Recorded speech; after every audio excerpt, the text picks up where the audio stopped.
नमस्कार मल्लगिरी कहे YouTube channel को मु प्रदीप साहू आपण को स्वागत करुछि। निकटरे माननीय supreme court SC ST quota उपरे एक ऐतिहासिक राय देइछंती। दीर्घ 60-70 वर्ष है अनुसूचित जाति और जनजाति बा एससी एसटी को संविधान रो नियम अनुसार संरक्षण व्यवस्था दिया होई आसुछि। संरक्षण देवार प्रथम मूल कारण है जे समाज दलित अवहेलित और सामाजिक क्षेत्र में जो माने विभिन्न कारण पछरे रही एवं सेमानकु समाज रो आग झाड़ी करने एवं समाज रे एक समानता आने चाकरी एवं अन्य क्षेत्र में संरक्षण सुविधा प्रदान कर देइथिला एवं ता मध्यरे अनेक लोक संरक्षण सुविधा पाई समाज आर्थिक भाव में सच्छल हो सारी एवं समाज आग को आसी पारिछंती। मात्र सही जाति एवं जनजाति मध्यरे अनेक लोक रही जाइछंती जो माने कि एबे भी पछरे एवं अवहेलित जो माने पछरे बा अवहेलित रही गले से माने सही जाति बा जनजाति मानक मध्यरे थिबा स्वच्छल वर्ग लोकंक मध्यरे प्रतिद्वंदिता करी आग को आसीबा संभवपर हो पारु नहीं। एणु माननीय सुप्रीम कोर्ट रो मुख्य विचारपति डी.वाई. चंद्रचूड़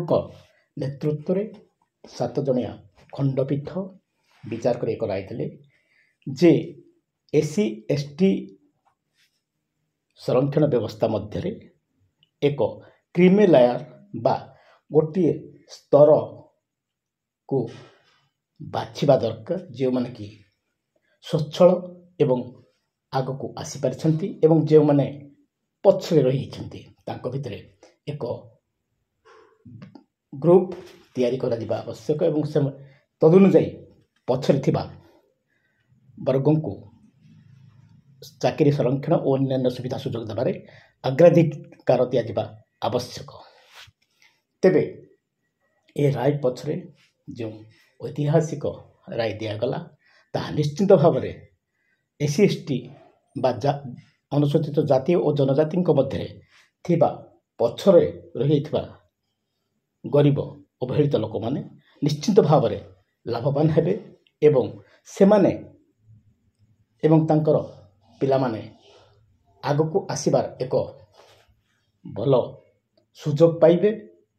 एहाकु राज्य सरकार वर्गीकरण करी बा चिन्हट करी एक तांकर स्वतंत्र भाव विभाग तैयारी करे जाई तदनुसार सेमानकु संरक्षण सुविधा जोगे देबा पे माननीय सुप्रीम कोर्ट राय देइछंती। एही राय को संपूर्ण भाव में समाजर विभिन्न वर्ग बुद्धिजीवी एवं प्रत्येक व्यक्ति स्वागत करुछंती। जहा पूर्वरु हेबा कथा ताहा विलंब रे हो पछे होईछि एवं या पूर्वरु सुप्रीम कोर्ट ए संपर्क जो राय देथिले ताकू